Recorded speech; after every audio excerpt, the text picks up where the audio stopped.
de la plataforma, queremos dar la bienvenida a Fernando Lezcano, que va a ser el ponente, luego ya podremos hacer intervenciones, y la bienvenida a todos los que estáis ahora aquí conectados y a aquellos que nos verán en el futuro a través de YouTube.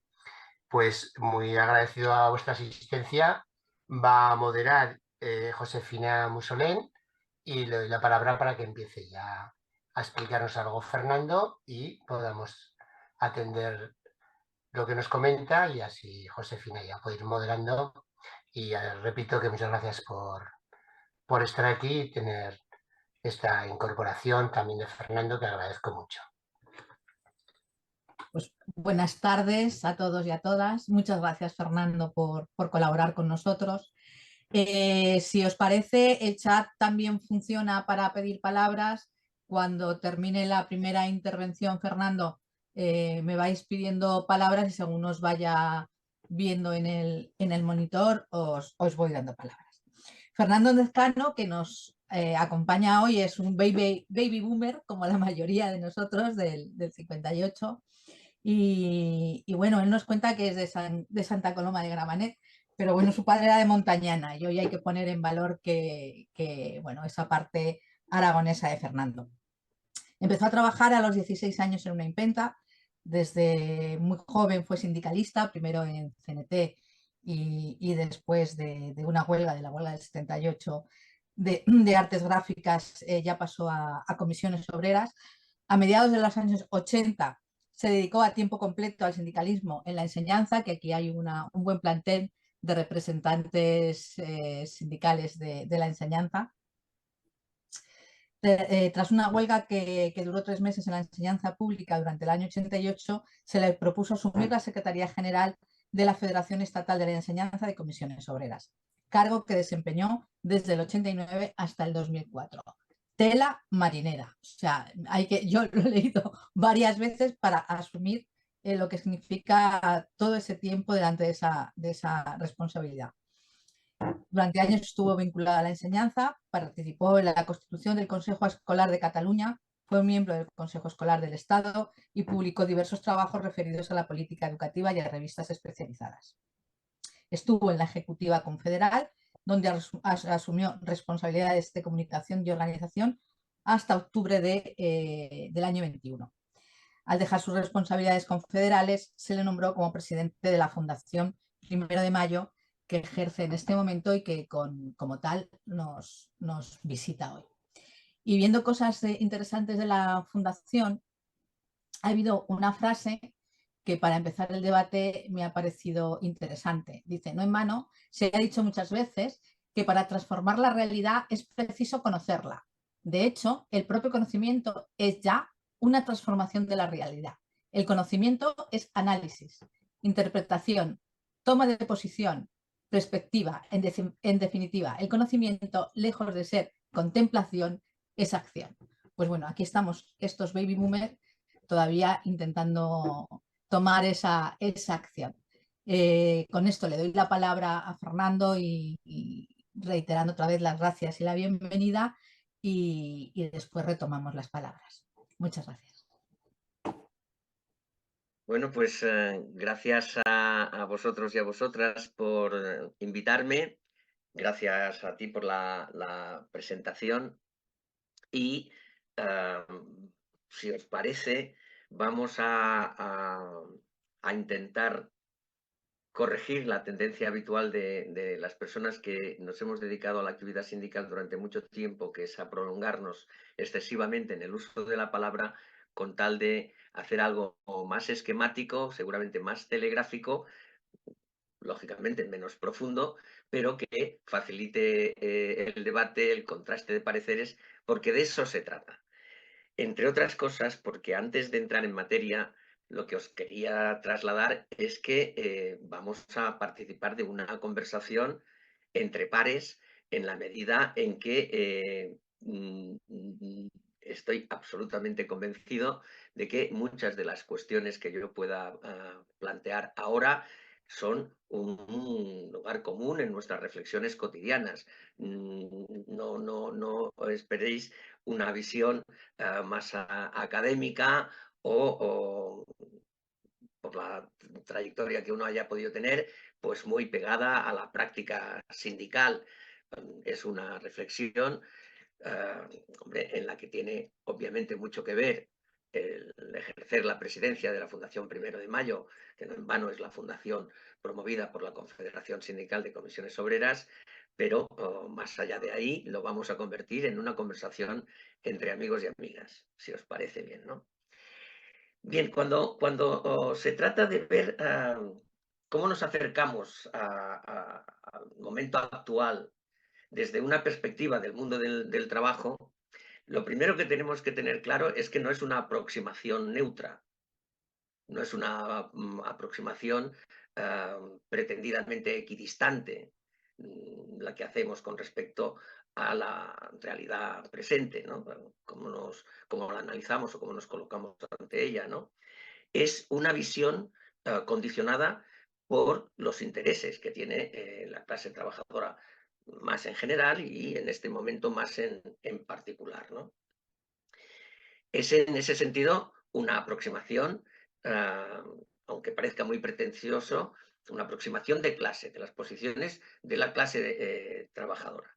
Y en ese terreno cabe recordar que el mundo del trabajo tiene dos grandes líneas reivindicativas. Unas las que podríamos decir más estrictamente laborales, que pueden ser de carácter más coyuntural o inmediato.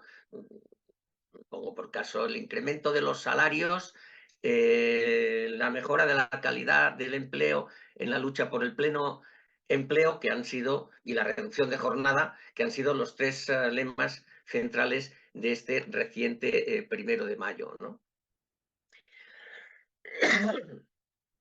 Hay reivindicaciones que pueden ser, como digo, más inmediatas, más en lo coyuntural, y hay reivindicaciones laborales de corte más estructural, como pueden ser el marco legislativo, etcétera, etcétera. Y hay reivindicaciones que se colocan más allá del estricto relación capital-trabajo, que lo trascienden, que son reivindicaciones en el terreno de los derechos sociales, económicos en general, ¿no? Es indisoluble, por decirlo de alguna manera, y esa es la visión que tengo desde mi tierna juventud, la reivindicación por la mejora de las condiciones de trabajo y de vida de los asalariados y asalariadas de este país, de los pensionistas, etcétera, con una reivindicación por una red de protección suficiente, por unos servicios públicos universales y de calidad en el terreno educativo, en el terreno sanitario. Es indisoluble de reivindicaciones como la vivienda, y todo eso, esas reivindicaciones de carácter más laboral, esas reivindicaciones de carácter más social, se tiñen además del color de quienes reivindican que eso es solo posible con unas políticas redistributivas muy potentes que acerquen a un Estado protector, un Estado provisor de las necesidades y las demandas que se tienen como trabajadores y trabajadoras, y también ya como derechos de ciudadanía, ¿no? Se hacen desde la visión de una sociedad más justa, más igualitaria, más solidaria. Claro, si desde esa óptica nos acercamos a la realidad actual, ¿qué es lo que vemos? Pues que todo lo que hemos conquistado y todo lo que anhelamos conquistar se encuentra en una zona de riesgo. Y se encuentra en una zona de riesgo por la confluencia de diversos factores que, aunque parezca una intervención, como antes comentaba Julián Buey, ¿no? de comité central, pues tienen mucho que ver con el paisaje internacional hasta ubicarnos en nuestra realidad nacional, ¿no? Si observamos el momento actual, todos y todas seguro que coincidiríamos en las cuestiones que voy a señalar, y quizá algunas otras que podréis poner en evidencia cuando entremos en el debate, ¿no? Nosotros nos vamos a encontrar con lo que algunos analistas han caracterizado como una nueva guerra fría, con puntos evidentemente muy calientes como son Gaza o Ucrania, tendente a una reconfiguración geopolítica después de lo que fue el fin de la Guerra Fría, la caída del muro de Berlín y la nueva realidad mundial, ¿no? Una nueva Guerra Fría en una disputa por espacios de poder geoestratégicos, básicamente confrontada entre Estados Unidos y China, y donde se plantea el gran interrogante de cuál es el papel de la Unión Europea. Nos encontramos con grandes signos de incertidumbre económica. Una incertidumbre económica de carácter más coyuntural, si queréis, como puede ser la dinámica alcista de los precios, el incremento de los tipos de interés, la caída de la producción en países motores de la economía europea, y nos encontramos con incertidumbres económicas de carácter más estructural, que son las que derivan de las transformaciones digitales y ecológicas de nuestra base económica, que en última instancia cuestionan el modelo de producción, el modelo de distribución y el modelo de consumo, ¿no? Nos encontramos con una fuerte ofensiva de las fuerzas conservadoras, con un gran protagonismo entre ellas de las fuerzas ultras en todo el mundo. Yo creo que es ocioso en un círculo como en el que estamos ponerse a recordarlo, pero supongo que a nadie se le escapa las elecciones en Estados Unidos en el próximo mes de noviembre, o más próximas las elecciones europeas en junio. En una ofensiva de esta naturaleza, las elecciones europeas juegan un papel de primera importancia, a pesar de que en el debate público cotidiano parezca muy de soslayo.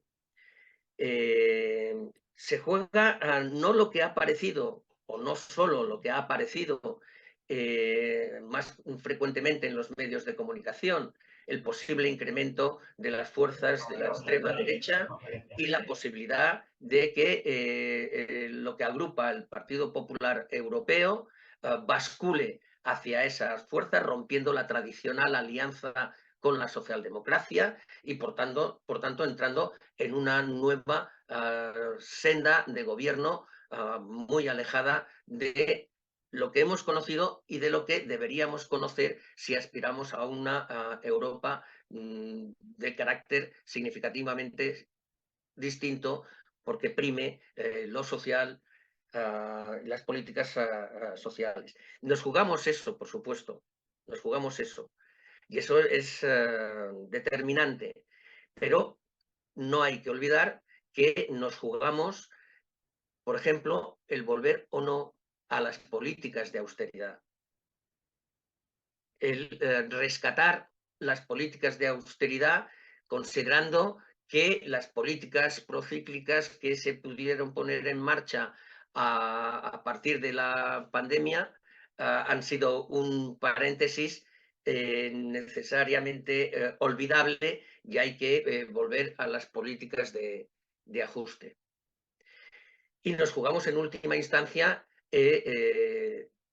si Europa es un vector de democracia avanzada en el mundo, si es un referente de políticas de protección, políticas de provisión de servicios a la ciudadanía potente en el mundo, o por el contrario, sigue estando, como parece que lleva desde hace muchísimo tiempo, fuera de juego, ¿no? Pero si observamos la actualidad, la situación presente,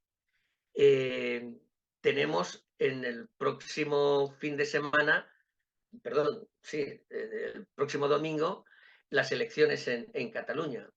Y las elecciones en Cataluña, también es un lugar común, tienen dos claves determinantes. Una, si en Cataluña se puede dar por superada la etapa de prevalencia del independentismo con todas las consecuencias políticas que eso ha conllevado, o por el contrario, se les da una nueva oportunidad y se abre un nuevo periodo de profunda incertidumbre general, ¿no? Nos jugamos eso, por supuesto, pero nos jugamos también cómo puede afectar el resultado en la gobernabilidad del país, ¿no? Es decir, cómo puede afectar a la confluencia de fuerzas que por ahora dan mayoría al gobierno de progreso entre el Partido Socialista y Sumar.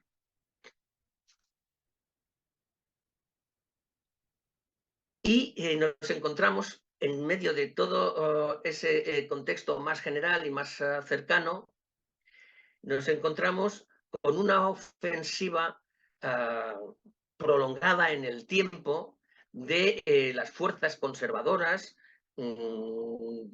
desde el mundo económico, desde el mundo mediático y con su lógica traslación en el mundo político de cuestionar la legitimidad del gobierno de progreso en eso que se ha popularizado tanto de considerar que los únicos que tienen derecho de gobernar España es la derecha y que lo de la izquierda solo se puede interpretar como excepciones que confirman la regla, por decirlo de alguna manera, ¿no?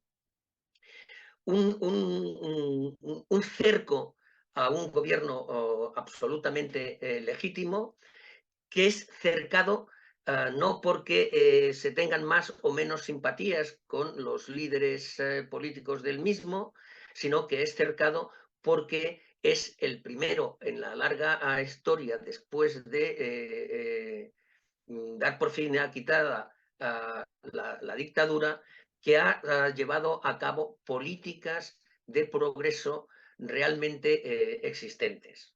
No sé si la expresión es la más adecuada, pero creo que todos y todas me entendéis.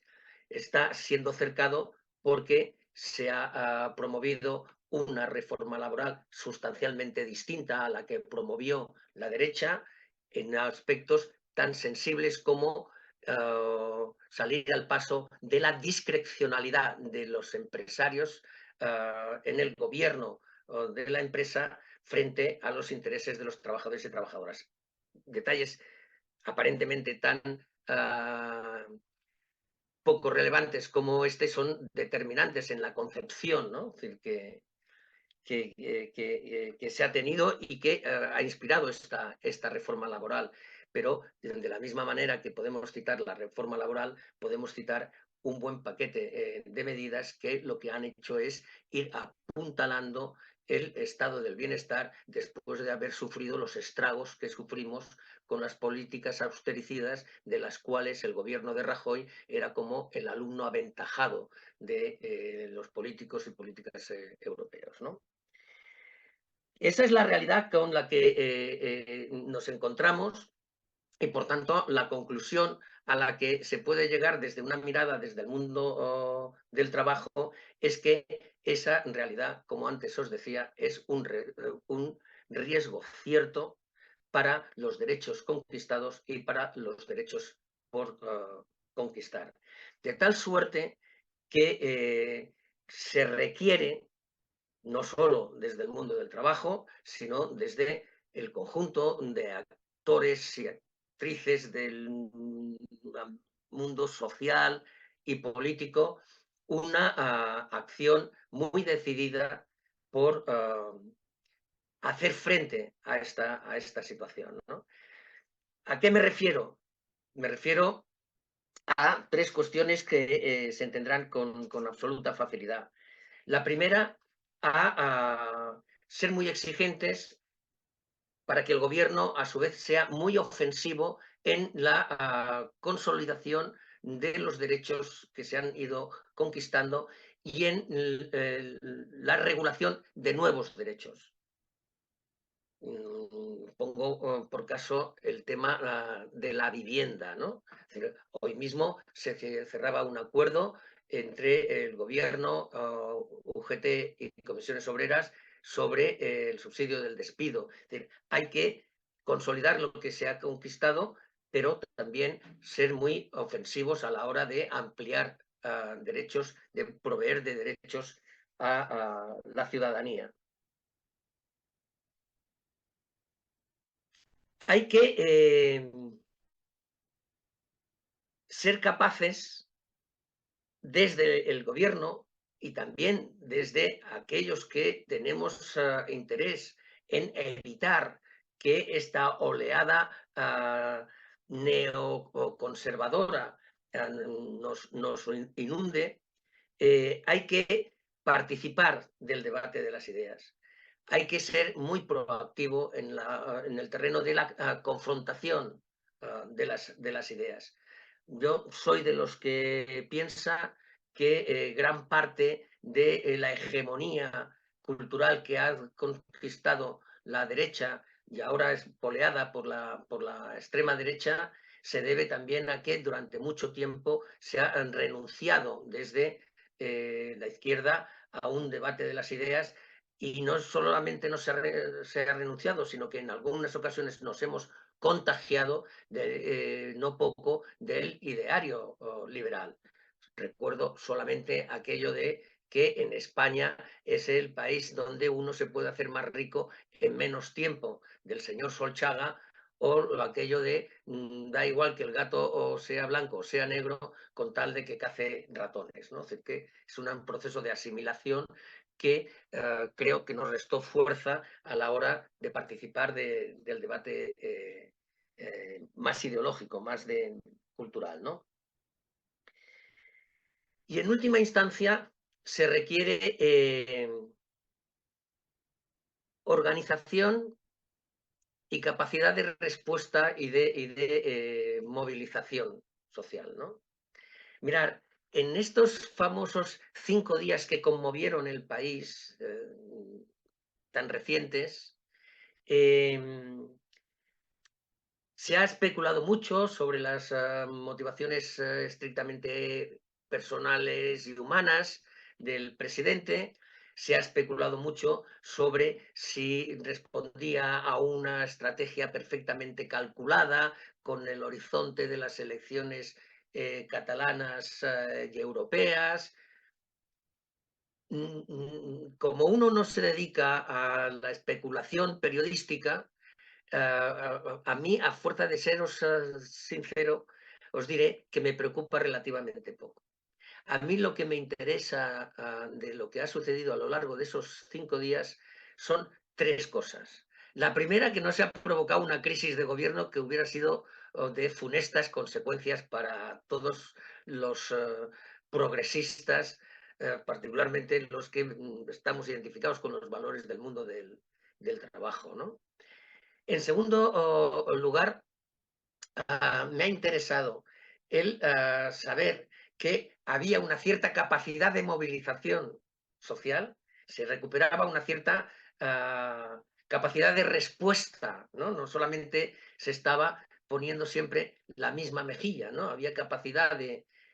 Y particularmente para el Partido Socialista Obrero Español, que, con todo mi respeto, se parece cada vez más a una maquinaria electoral y menos a un partido con una organización porosa y bien asentada, ¿no? Pero son opiniones estrictamente personales, ¿no?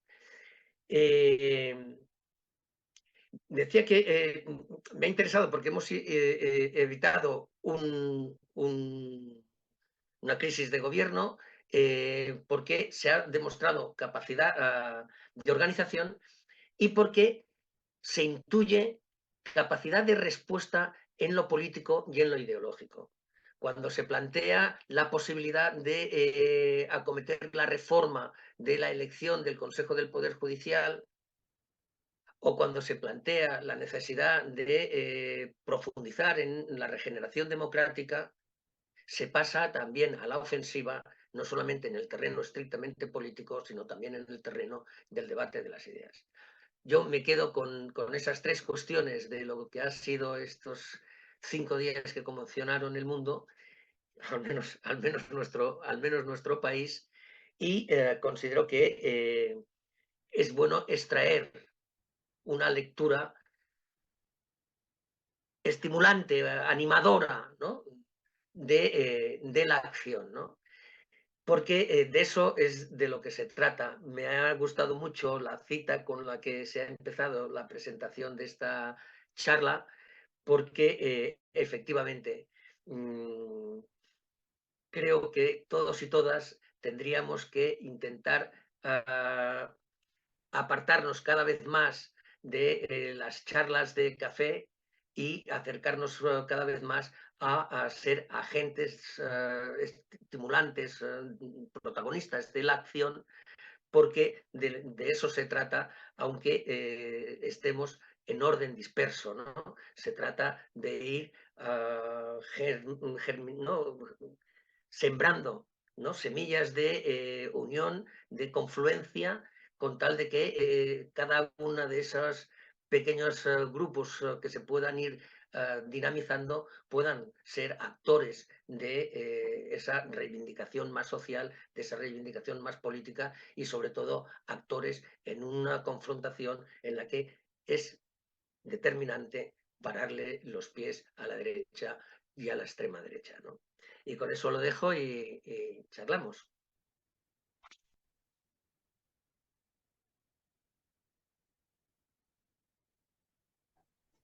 Pararle los pies a la derecha y a la extrema derecha. Ahí no has dicho nada.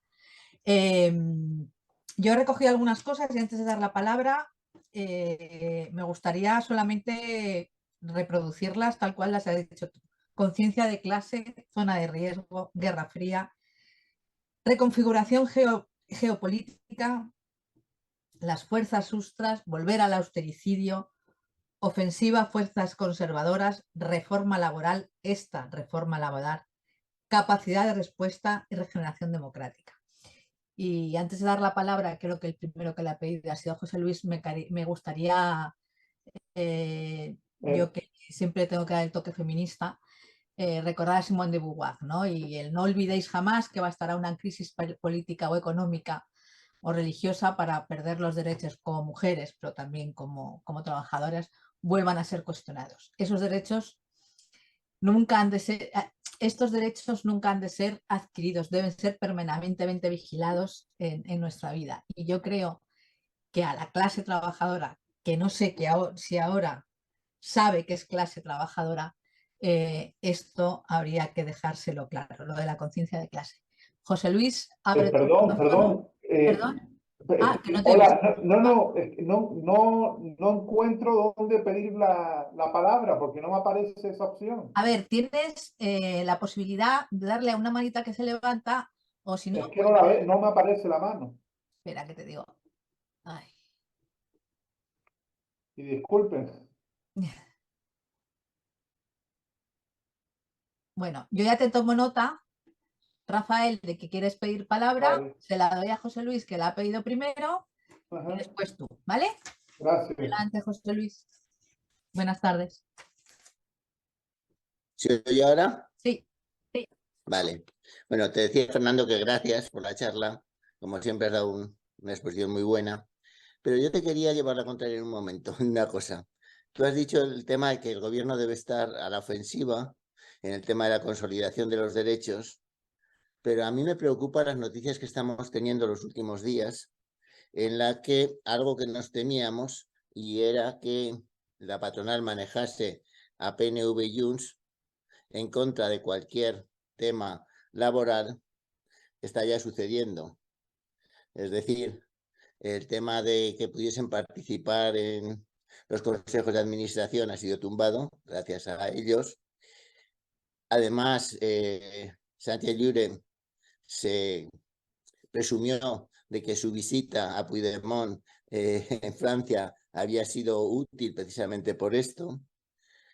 Y ya han dicho claramente que todas aquellas cosas que no se pacten con la COE procurarán tumbarlas mediante esa alianza. Con lo cual, lo que hoy mismo decías tú, que se ha hecho, que es un acuerdo francamente positivo sobre todos los temas del paro, pues como la COE no ha participado, es posible que nos apliquen la minoría de bloqueo. Con lo cual, algo que algunos pensábamos, y es que aunque no se pudiesen sacar leyes, se podrían ir adoptando otras cosas, pues evidentemente nos podemos encontrar con que efectivamente se podrá gobernar a través de reglamentos, que hay muchos reglamentos por desarrollar, pero nos encontraremos también de vez en cuando con las sorpresas de que se votan incluso proposiciones de ley. La última ha sido la del lobo, es menor, no influye mucho, pero nos indican que evidentemente la derecha ha encontrado cuál es el resquicio, y es que entre los partidos que apoyan al gobierno hay dos que son claramente de derechas y parece ser que lo van a utilizar. No sé si sigues siendo también optimista o compartes un poquitín de que tenemos un problema grande. Sí. No, decía que no tenemos un problema grande, sino que tenemos un problema grandiosísimo. Es decir, yo soy de la opinión de que las mayorías fraguadas en la investidura son sumamente precarias y sumamente complejas de gestionar. Eso desde el primer día, y creo que todos y todas los que estamos aquí éramos conscientes de ello. Este movimiento es tan preocupante como previsible también, es decir, porque el PNV representa lo que representa y Junts, pese a la pátina independentista, es más de derechas que Santo Tomás, es decir, que no en vano Pujol ha dado su honorable bendición a Puigdemont, ¿no? Es decir, que es los más genuinos herederos de la antigua Convergencia y Unión, ¿no? Entonces, eso es sumamente preocupante, sin duda alguna. Ahora, es que aún así, vale la pena hacer lo posible por irle explicándole a las gentes lo que unos hacen, lo que quieren hacer y otros no le dejan, ¿me entiendes? Es decir, es que ese acuerdo es bueno por sus contenidos, pero es bueno porque demuestra una voluntad de gobierno con participación de los agentes sociales en un sentido favorable a los más desfavorecidos, en este caso, que eran los perceptores del subsidio por desempleo, ¿no? Y eso, de llevarse a cabo, tiene consecuencias muy positivas, y en el caso de frustrarse, hay dos cosas. Una, no todo se puede frustrar, es decir, que se pueden hacer otras cosas, pero es que se hace también pedagogía. Se hace pedagogía con respecto a lo que uno quiere hacer y la coyuntura política, señalando a quiénes son los responsables, deja o no deja hacer, ¿no? Forma parte de una situación explosiva que, a fuerza de ser sincero, intuíamos, vimos plasmarse en las elecciones municipales y autonómicas. Tuvimos encima el jarro de agua fría de las elecciones gallegas, y bueno, las vascas atemperaron un poco el temporal, y vamos a ver qué es lo que sucede con las catalanas. Pero es verdad que vivimos en un sinvivir.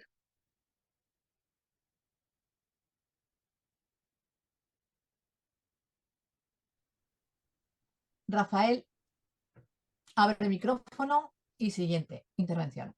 Buenas tardes. Bueno, pues yo no sé si ya intervengo desde Canarias. Desconozco si... Tengo la impresión que esto es una charla o charrada, como han dicho ustedes, más o menos cercano a gente de comisiones obreras, como es mi caso, de Fernando, y me imagino que de otros tantos. Por lo tanto, presumo que estoy en ese ambiente. A raíz de la intervención de Fernando, hay dos cuestiones que me gustaría comentar. Yo no soy baby boomer, yo nací en el 84, o sea, soy hijo del felipismo, y por consiguiente, en fin, he vivido lo que es políticamente esta segunda restauración borbónica, que de un tiempo a esta parte, por la crisis del 2008, la gran recesión y el proceso catalán, pues está en crisis y prueba de ello es el cuestionamiento del bipartidismo, ¿no? Del neoturnismo. Por un lado, de carácter sindical, cada vez me siento más satisfecho, pero también le doy más valor a ese millón de afiliados que tiene Comisiones Obreras, de su capacidad de movilización que fue determinante para las elecciones generales del verano pasado, esa musculatura dentro y fuera de la oficina o de la fábrica o donde sea para la izquierda social y es una herramienta transformadora que, a mi juicio de enorme potencial. Y me quedo con ese lado positivo de la cara de la cara de la moneda, ¿no? Sin embargo, en el lado político, me llama el desaliento de las opciones electorales más o menos organizadas o más o menos clásicas. El Partido Socialista por primera vez gobierna sin haber ganado las elecciones, al margen de aquel 2008 donde entre PP y PSOE las generales sumaban en torno al 80% del voto. Pues de esa manera, lo hemos vivido en estos 5 días que por poco no sabemos, saboreamos el abismo. Y bueno, pues a la izquierda del PSOE, las divisiones Podemos sumar, sumar Podemos, que visto desde Canarias, parece como que haya el brillo lo tienen las izquierdas territoriales, o pongamos por caso Bildu, pero creo que hay una laguna en cuanto a las estructuras políticas territoriales. Y por tanto, y acabo, el miedo a Vox, me temo que algún día dejará de ser, ¿no? Eso como los fármacos, que por mucho cuando ya empiezas a abusar del medicamento prescrito, pues parece que puede dejar efectos, ¿no? Paralelamente, asoma una especie de nostalgia, ¿no? Porque uno asume que democráticamente, antes o después, el Partido Popular o la derecha volverá a gobernar, ojalá que sea sin Vox, y asoma esa nostalgia del primer mandato de José María Aznar, el de la mayoría simple, el del diálogo con los nacionalismos periféricos, el del diálogo social con los sindicatos de clase, la concertación. Y a mí me gustaría saber, Fernando, si tú, desde tu experiencia y tu atalaya vital, crees que aquello es un paréntesis que no se volverá a reproducir, o si hay algún margen de maniobra para cuando eso ocurra, antes o después, podamos ver un PP similar a eso. Gracias. Bueno, no sé, no sé. Yo comentaría algunas cuestiones, pero es que la línea de reflexión la comparto plenamente, ¿no? Es decir, este no es un foro monopolizado, interpreto, ¿no? Es decir, por personas de comisiones. Hay personas de comisiones como hay personas procedentes de otros ámbitos, ¿no? Y eso a mí personalmente me parece muy, muy enriquecedor, ¿no? En ese sentido da un poco de rubor hablar de la organización a la que uno pertenece, pero efectivamente Comisiones Obreras tiene el mayor volumen afiliativo al corriente de pago, es decir, estos contantes y sonantes que cualquier otra organización política y social de este país.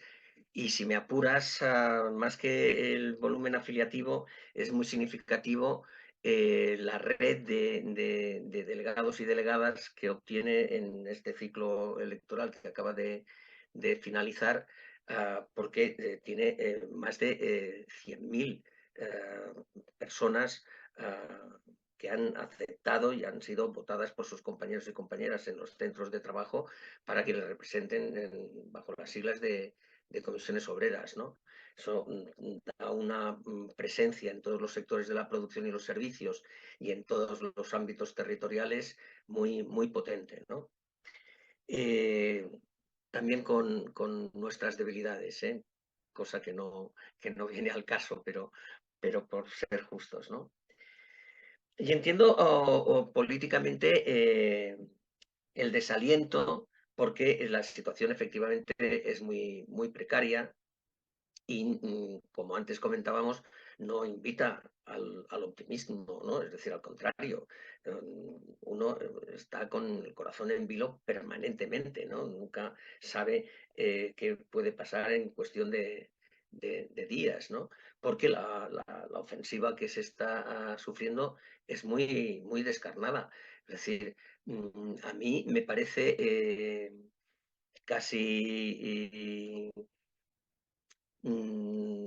grotesco señalar la gravedad de el apaleamiento de un muñeco en la calle Ferraz cuando ha habido una ofensiva desde el Poder Judicial y ha habido una ofensiva incluso desde ámbitos del ejército al calor de la investidura, al calor de los primeros pasos con respecto a la amnistía. Es decir, es que estamos hablando de una cosa muy seria, muy, muy seria, ¿no? De riesgos ciertos de desestabilización autoritaria de este país, ¿no? Entonces entiendo el desalento de la misma manera que entiendo la preocupación con respecto a Vox, en el sentido de que la sociedad acabe asimilándolo. Y hay papeletas de que eso suceda así por su presencia en el gobierno de miles de ayuntamientos y en no pocas comunidades autónomas. Es posible que haya una especie de normalización de la extrema derecha porque no ha sido tan terrible durante el periodo que haya podido estar gobernando con el Partido Popular, ¿no? Es posible.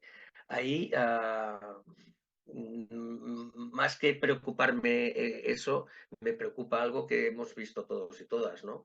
Que es que el Partido Popular, que se caracteriza porque en él conviven diversas almas, es decir, la masa liberal, la masa demócrata cristiana y tal, parecía que podía haber basculado hacia esa ala más demócrata cristiana y por tanto más abierta, incluso con una cierta sensibilidad social y tal, pero ha basculado justo en dirección contraria y ha basculado justo en dirección contraria porque acaba asimilando, dada la presión de Vox, acaba asimilando parte del ideario de Vox. A mí, personalmente, eso me preocupa muchísimo.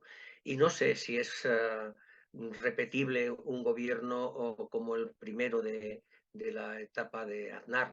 No sé si es posible. En cualquier caso, yo sinceramente creo que no es nada deseable y nos ha tocado convivir con gobiernos de toda calaña, ¿no? Pero quiero recordar que aquel gobierno fue el precedente de una mayoría absoluta y de una mayoría absoluta que nos metió en la guerra de Irak, ¿no? No sé cómo explicarlo. Por tanto, no me gustaría, ¿no? Decir, que nadie viese eso como un mal menor. Que la derecha tiene que volver a gobernar en este país, pues supongo. Ahora, yo personalmente no lo deseo y cuanto más se retrase, así entre nosotros y nosotras, pues mejor, ¿no?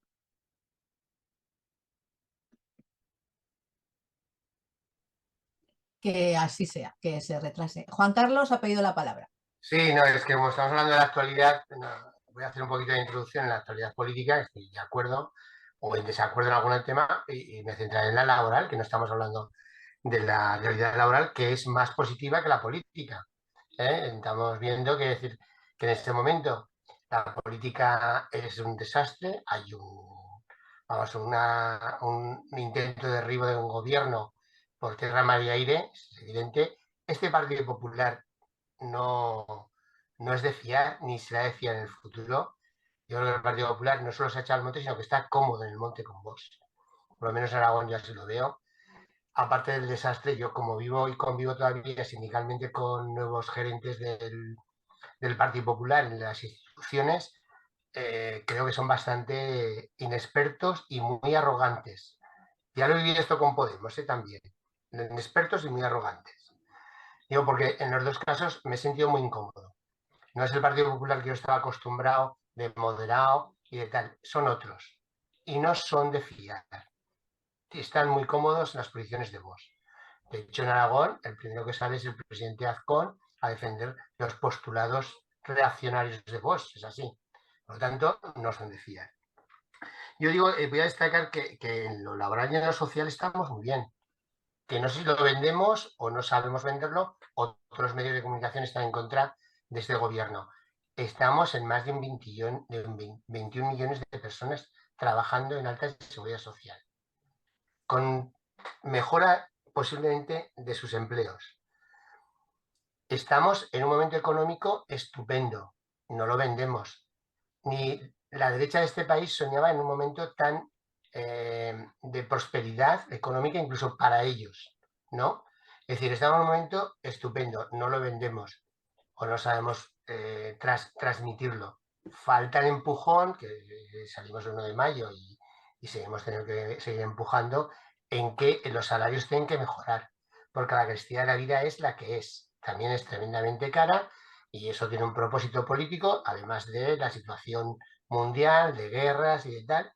Es decir, hay un propósito de enriquecimiento de la clase poderosa del país. Y eso es un combate que tienen que dar estos sindicatos mayoritarios y los minoritarios y la clase trabajadora. Pedagogía toda, hay que hacer mucha pedagogía. Pero en lo económico y en el mundo laboral estamos muy, yo creo que bastante bien. Las leyes, tanto de igualdad que se están llevando a las empresas, con mayor acierto en unas y con menos acierto en otras, están haciendo aflorar situaciones de mejora del trabajo para las mujeres y de su situación dentro de las mujeres, por lo menos donde están los sindicalistas que se creen esas posiciones progresistas, y eso es producto de una legislación que ha llevado un gobierno progresista.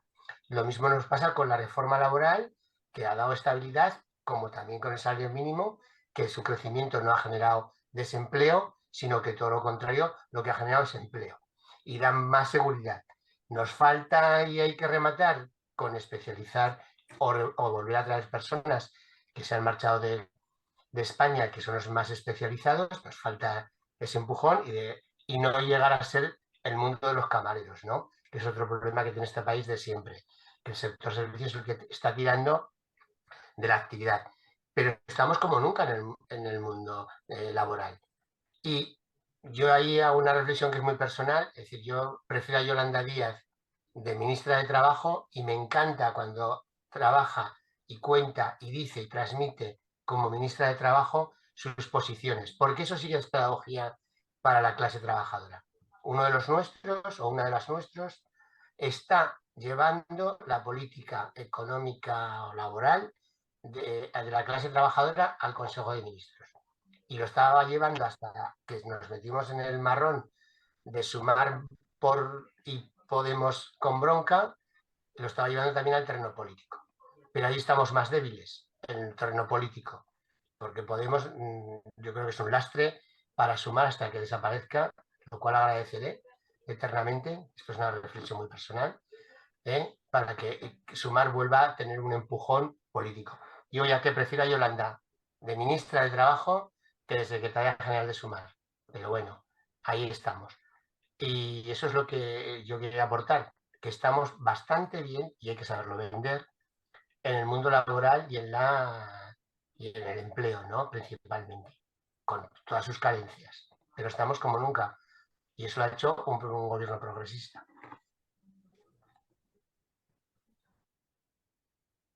Es que yo comparto toda la línea de reflexión. Yo me ahorro ya los comentarios personales sobre Podemos, pero aparte de eso, no no puedo estar más de acuerdo con lo que se plantea ahora, ¿no? De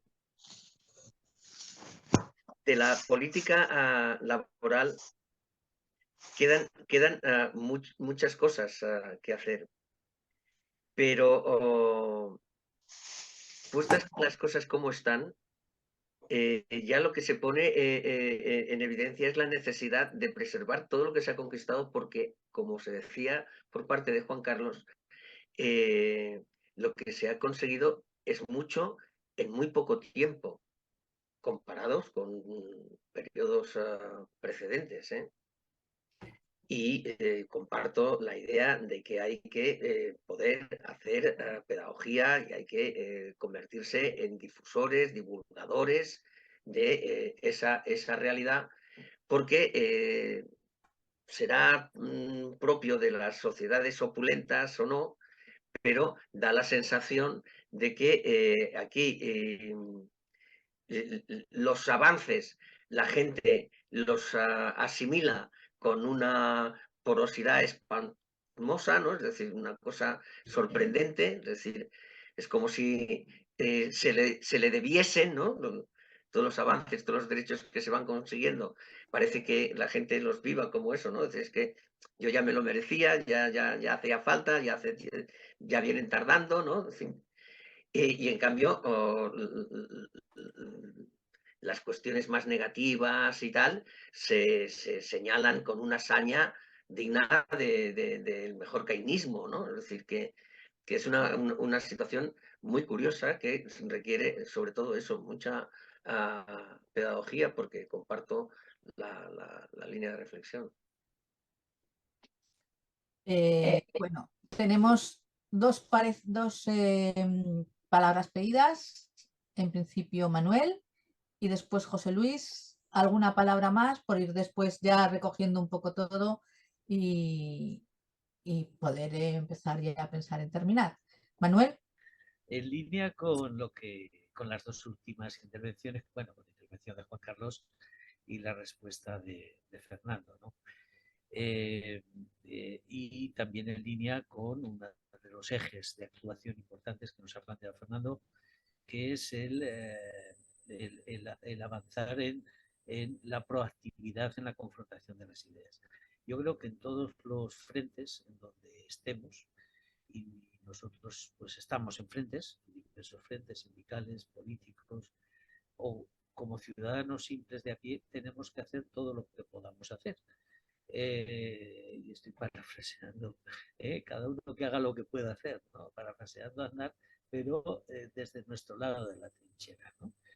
Por tanto, los que tenemos una cierta facilidad a la hora de la plumilla y de juntar palabras, letras y palabras, pues tenemos que utilizarlo al máximo. Y los que tenéis foros de opinión públicos, pues tenéis que utilizarlo al máximo. Yo creo que la proactividad en la confrontación de ideas desde nuestras posiciones progresistas es fundamental, ¿no? Y desde luego, y en esto no tenemos nada que enseñar a Fernando, que ha sido secretario de comunicación durante muchos años en la Confederación Sindical de Comisiones Obreras, yo creo que también tenemos que mejorar grandemente desde las organizaciones políticas y desde las propias organizaciones sindicales nuestra política comunicativa, ¿no? Se ha hablado de lo que de los tremendos avances que se han conseguido en estos 4 últimos años, ¿no?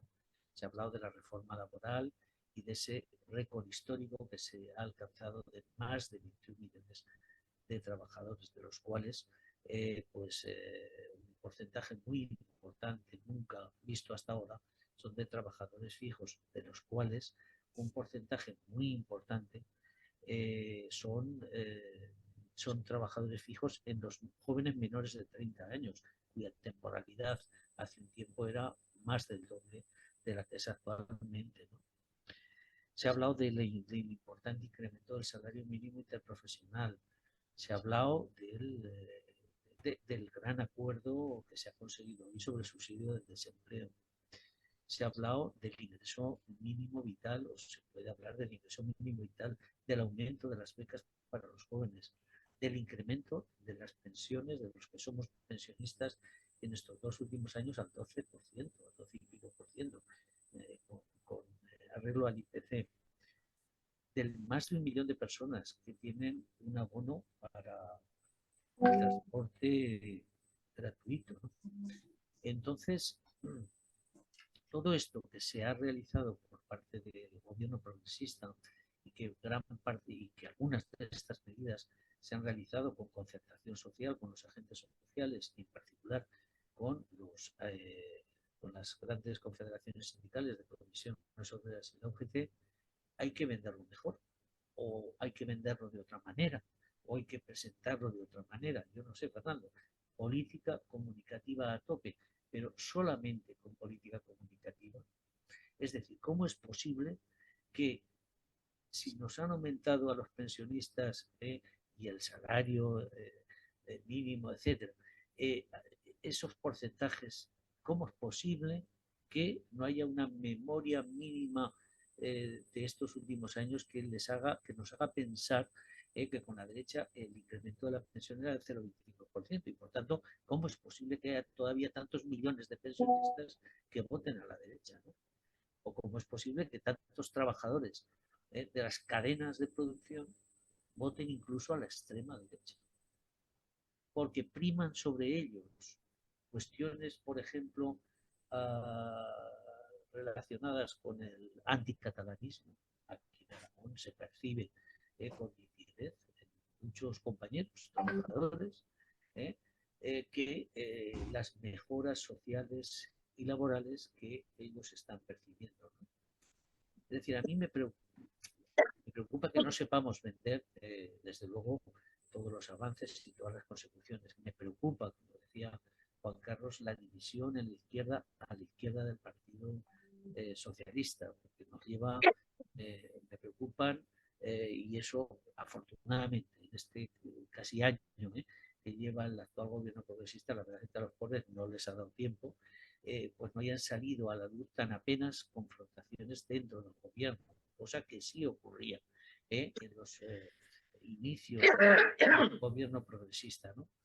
Por tanto, bueno, yo creo que tenemos que reflexionar más sobre si solo es cuestión de política comunicativa, si solo es cuestión de confrontar ideas públicamente y que todo el que tenga posibilidad de hacer cosas desde nuestras posiciones progresistas que las haga, o hay que hacer algo más. Hay que hacer algo más, pues eso, para que esos compañeros de la cadena de montaje no voten a Vox, simplemente porque, o no voten al PP, y porque tantos pensionistas pues efectivamente sigan votando a la derecha que durante muchos años pues congeló las pensiones o las mantuvo en el 0,25%. Es decir, muchos trabajadores hoy y muchos pensionistas hoy están votando a la derecha. Y tenemos ante eso que plantearnos el porqué. Muchas gracias, Manuel. Julián, si te parece. Me parece, sí, así ya Fernando contesta a más cuestiones y un poco también en la línea que estaba planteando Manolo. Vamos a ver, uno de los dramas que cuestionan los avances sociales, el poder seguir avanzando, es la hegemonía ideológica, conservadora, liberal, un avance de la extrema derecha. Y cuando hablamos del avance de todo esto, perder espacios en estos ámbitos, es que estamos hablando de ciudadanos y ciudadanas de este país, no es una cosa abstracta, ¿no? Estamos hablando también de gente trabajadora que son convencidos, son abducidos por ese tipo de ideas. Y bueno, lo cierto es que el sindicato tiene un acceso privilegiado a los centros de trabajo. Cientos de personas del sindicato, tanto liberados como esa red a la que aludía Fernando al principio de delegados sindicales, permiten a los sindicatos un acceso privilegiado. Claro, la pregunta, Fernando, es ¿qué papel puede jugar el sindicato en la batalla ideológica por la hegemonía de las ideas de progreso, teniendo ese acceso privilegiado a los centros de trabajo? Fijaros que en principio es mucho más potente incluso que lo que está planteando Manolo de bueno, por describir, de hablar, bueno, es que ahí el sindicato tiene ese acceso privilegiado, bueno, ¿qué papel se puede jugar? Otra de las preguntas sería, después de los periodos difíciles, de todas las tormentas perfectas que hemos vivido y que seguimos viviendo, hay parámetros de carácter económico, social y laboral pues bastante positivos, son incuestionablemente positivos. Pero se están produciendo cambios significativos, estructurales, en nuestro sistema productivo que nos permitan mirar el futuro con mayor optimismo. ¿Se está produciendo? ¿En qué dirección se debería producir? ¿En qué dirección bajo tu punto de vista? Este es un debate fue un debate muy vivo hace unos años y en estos momentos, bueno, pues parece que no hay un debate en esa dirección. Si nuestro avance económico y el empleo que se genera se acaba generando en sectores con empleo muy volátil, sectores muy volátiles económicamente también, bueno, pues el futuro podría estar en cuestión. ¿Qué hay de ese sistema productivo del que tanto hablábamos hace algunos años? Gracias, Fernando. Gracias por estar en esta charla. Es un auténtico lujo tenerte entre nosotros. Si os parece que intervenga José Luis, así Fernando puede contestarnos ya a todos, porque no se nos haga mucho más tarde. Nos hemos permitido el que haya ido contestando a los primeros uno a uno, pero si te parece, Sí. Fernando, lo hacemos así. Sí. José Luis. Yo quería hacer dos comentarios y una pregunta, Fernando. El comentario primero es que, bueno, por supuesto, este grupo es un grupo plural en la que hay gente de varios sindicatos, de diversos partidos políticos y de gente que a lo mejor no estamos afiliados a ninguno. Solamente nos cubre el tema progresista. Pero yo muchas veces me pregunto, sí, los sindicatos mayoritarios tenéis pues cerca de los 2 millones de afiliados. Los partidos políticos muchos menos. Hay un dato muy clave que no se dice nunca y es la gente que se desgrava en el IRPF por las cuotas sindicales son 270.000 en total. Es decir, que estamos muy bajos. Pero me da igual. Lo que es cierto es que no salimos, que no estamos en el debate de la confrontación, que la calle, cuando estamos esperando a comprar el pescado o el pan, se oyen las voces de la derecha y de la ultraderecha. Muy pocas veces se oyen nuestras voces.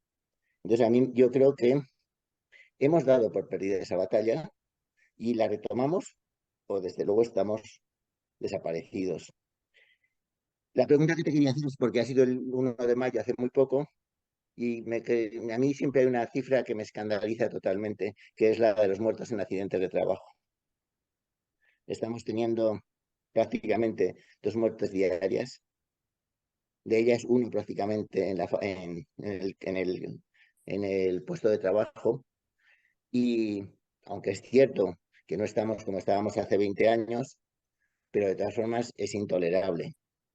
Yo sé que esto se ha planteado también a nivel europeo, que hay bastantes propuestas, pero me parece que es una lucha que solamente los sindicatos mantienen un poco y que no cuenta con de nuevo, con un conocimiento de la sociedad suficiente, porque hablamos de muertes, pero si hablásemos de accidentes con baja, estaríamos hablando de los 600.000, me parece, o no sé cuántos por ahí, de ese orden, etcétera. Entonces, es una lacra que, una vez más, como parece que nos asimilamos todo, lo hemos dado que, bueno, pues es algo inevitable. Y de nuevo cierro como con la hegemonía, parece ser cultural de la derecha, que también nos parece que es inevitable. Entonces a mí eso me preocupa totalmente de que estemos tan apáticos.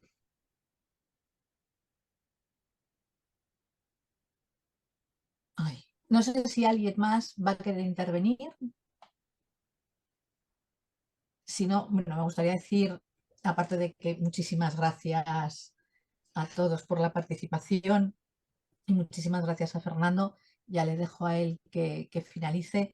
De algunas de las últimas cuestiones que acabáis de comentar, yo me sumo a lo que decía Juan Carlos, ¿no? A lo de no sabernos vender. Parece que una vez conseguido el derecho tenía que ser así y no sabemos contarlo, y cualquier cosa que sea menos buena pues se le da un bombo que para qué. Estamos mejor que nunca en lo laboral y en lo económico, y hay una cosa que como mujer sí quiero, como feminista sí quiero reafirmar, ¿no? Que es que el mejor avance para las mujeres ha sido la subida del salario mínimo, sin ninguna duda, en muchísimos años. Y bueno, si nadie más quiere decir nada más, Fernando, tú cierras. Vale, pues oye, pues muchas gracias. Voy a intentar en una única intervención hilar los últimos comentarios y preguntas que habéis formulado, ¿no?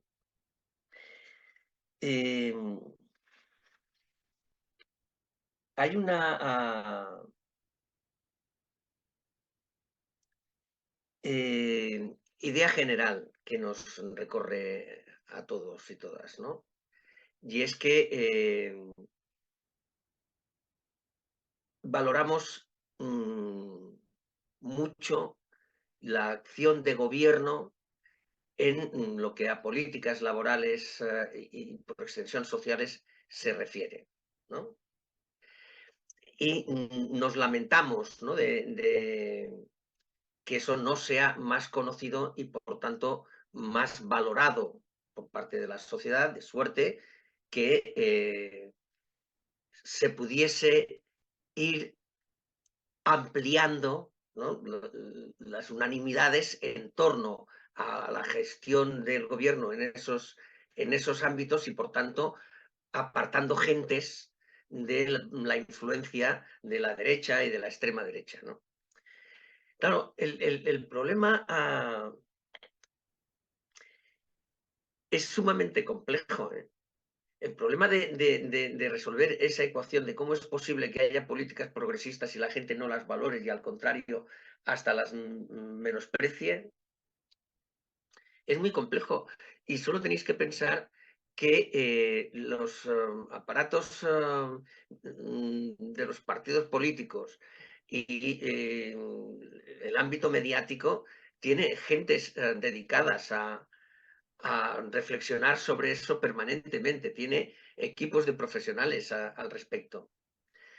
Claro, a mi modo de ver, y por la experiencia que he tenido al frente de la comunicación en la Confederación Sindical de Comisiones Obreras, hay confluencia de múltiples factores, ¿no? Y uno de ellos, sí fundamental, es el de los medios de comunicación llamados convencionales. Los medios de comunicación convencionales, prensa escrita, televisión, radio y tal, solamente hay que ver cuál es el ámbito empresarial que está detrás de esos medios para interpretar la línea editorial y, por tanto, deducir si se va a hacer eco o no de aquellas políticas progresistas y positivas que ha implementado este gobierno. Pues no parece. No parece. Es decir, no sé qué impresión tenéis vosotros y vosotras, pero salvo algún programa pirata que corra por ahí, algunos espacios de lo que gira en torno al grupo Prisa, y no sé, y el Gran Wyoming, no sé cómo decirlo, aquí hay pocos espacios que dentro de lo que son los medios convencionales puedan hacerse eco de estas políticas, ¿no? Hay otra complejidad. El mundo de las redes, que es una gran oportunidad, es a la vez un gran infierno. Un gran infierno. Es decir, tú sacas una noticia positiva, como puede ser el acuerdo de hoy, que estará corriendo por las redes, no os quepa la menor duda, y hay grupos de profesionales organizados expresamente para combatir eso. No es que haya un paisano o una paisana indignada porque los sindicatos han acordado esto y le dan un balón de oxígeno al gobierno y no sé qué, no sé cuántos, que le da a la tecla. No, es que hay empresas subcontratadas por parte de los aparatos de este país dedicadas a a la contrainformación o a las fake news, ¿no? Es decir, tan sencillo como eso, ¿no? Entonces, claro, desde las políticas de comunicación no os quepa la menor duda de que se ensaya todo lo que está al alcance. Pero es que aquí hay que plantearse la batalla en otro orden, desde mi punto de vista, y enlaza con algo que se ha deslizado en el planteamiento al que me estoy refiriendo, pero que ha rematado a Julián Buey, ¿no? Y es el que nosotros tenemos que conseguir que todas las personas de bien, es decir, todas las personas que comparten más o menos el ideario que aquí se está expresando, se convierten en propagandistas. No hay otra. Y la responsabilidad en ese sentido del espacio sindical es muy alta porque tiene mayor capacidad operativa de la que podemos tener nosotros como individuos, ¿no? Sin más. Nosotros podemos hacer cada uno en nuestro ámbito mucho, seguramente, pero sobre todo hay que pensar en lo que son las organizaciones que articulan la sociedad en este país, y el movimiento sindical es de las más prevalentes, ¿no? Que mayor capacidad operativa tienen. El problema lo tenemos también en las organizaciones para hacer ese trabajo. Lo tienen las formaciones políticas y lo tenemos las organizaciones sindicales. Y si me apuráis, las organizaciones sindicales con mayor motivo, porque la afiliación es más heterogénea que la que va a un partido político concreto, es de una gran diversidad en la confluencia de intereses, y es más difícil en ese sentido de uniformizar, ¿no?, el discurso. Pero el movimiento sindical tiene una tarea pendiente en materia de formación de cuadros para que estos a su vez vayan haciendo una labor difusora, propagandista en última instancia, de los avances, de los procesos que se están llevando a cabo, de la coyuntura y tal. Hay que reconocer además que el movimiento sindical tiene una tendencia casi natural al corporativismo. Y la gente antes habla de su convenio que del plan de igualdad al que antes se ha hecho referencia, o de la siniestralidad laboral, ¿sabes? Antes habla de lo que le van a subir el salario y si puede recortar alguna hora en el cómputo anual. Hay una tendencia natural, ¿no? Y más escasamente se ponen en relación las condiciones de trabajo más directas con las dinámicas más generales. Escasamente se hace esa labor pedagógica de ubicar la reivindicación concreta dentro de una reivindicación general, ¿no? Sí, claro, es decir, cuando te quejas del salario, puedes hablar simplemente de que hay que incrementarlo un 3, un 4%, o puedes pensar en la necesidad de revalorizar los salarios porque existe una crisis inflacionista de 3 pares de narices que tiene que ver con, al menos en parte, con la guerra en Ucrania, ¿no? Te da para hablar de muchas cosas a partir de la reivindicación salarial que contribuye a hacer esa pedagogía. Bueno, es una manera de verlo. Lo que quiero decir es que se ensayan muchas cosas en materia de política de comunicación, que me consta que hay verdaderos cerebros muñéndose la cabeza para establecer estrategias de comunicación, pero que es una jungla sumamente tupida y casi infranqueable, dada la disparidad de recursos, ¿no? El profundo desequilibrio que hay entre los recursos disponibles para unos y los recursos disponibles para otros, ¿no? Y acabo con una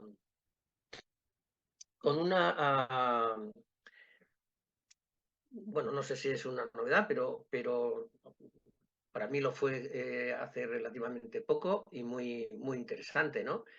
El movimiento sindical europeo tiene una profunda preocupación también con el tema del ascenso de la extrema derecha. Y ya ha habido diversas iniciativas, y nosotros en particular en Comisiones Obreras tenemos un grupo de trabajo con sindicatos ingleses, con sindicatos italianos, alemanes, etcétera, y también latinoamericanos, para establecer estrategias a llevar a las empresas por parte de nuestras secciones sindicales para combatir la penetración del discurso de Vox en la empresa, ¿eh? Es decir, son unas iniciativas todavía muy incipientes, están en una fase muy tentativa, pero a mí como iniciativa me parece sumamente interesante, ¿no? Y acabo con una consideración general sobre lo que coloquialmente en los medios de comunicación se denomina guerra cultural, en la que hace mucho hincapié, ¿no?, próceres de la derecha y de la extrema derecha.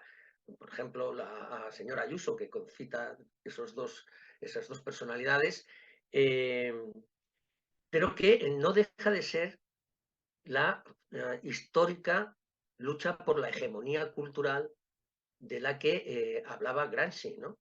Es decir, es que cualquier política de transformación social que se quiera plantear tiene que contar con mayorías sociales que la promuevan y la apuntalen también, ¿no? Y eso es lo fundamental. En última instancia, los resultados de cualquier convocatoria electoral no dejan de ser una expresión de quienes atesoran la mayoría cultural en cada momento, ¿no? Y la lucha por esa hegemonía cultural requiere de muchos factores, pero a mí me sirve el encontrar uno como el que vosotros y vosotras promovéis, ¿no? Es decir, que es un foro de encuentro plural, diverso, en Aragón, que va dando oportunidades para el debate que contribuyen también para la acción en cada uno de los ámbitos que cada uno de vosotros y vosotras esté en condiciones de intervenir, ¿no? A mí eso me parece de sumo valor dada la situación general, porque habrá un momento en el que la respuesta que haya que dar va a superar la lógica estrictamente partidaria, va a superarla. Es decir, que va a tener que superarla porque se necesita desbordarla desde el punto de vista de que sean amplias mayorías. Y ahí se requiere de una cosa que con el tiempo he ido aprendiendo que es cada vez más importante. De mi juventud, digamos, más exaltada, ¿no? Es decir, cuando milité en la CNT, me queda un punto de rebeldía que con el tiempo se ha convertido en realismo transformador, por llamarlo de alguna manera, ¿no? Que consiste en algo así como saber diferenciar entre lo fundamental y lo accesorio, al menos no sé si en todos los órdenes de la vida, pero al menos en el terreno de la política por parte de la izquierda. Porque el problema fundamental que tenemos es que cada uno de nosotros y nosotras, de los que aquí o allá participamos del debate público, aunque sea en pequeños o grandes círculos, somos, como se suele decir aquí, el mejor entrenador de fútbol. Es decir, todos y cada uno de nosotros sabemos lo que pasa y sabemos cuál es la respuesta más adecuada en cada momento y tenemos un espíritu crítico a flor de piel. como seña de identidad. Y eso está muy bien, eso está muy bien. Eso está muy bien siempre y cuando no nos lleve a confundir lo que es lo fundamental y lo que es, con lo que es accesorio en cada momento. Y en este momento lo fundamental es concitar las mayorías sociales para evitar que la derecha y la extrema derecha lance al cubo de la basura los derechos conquistados en esta etapa y frustre los anhelos de cambio social que hay en la sociedad española.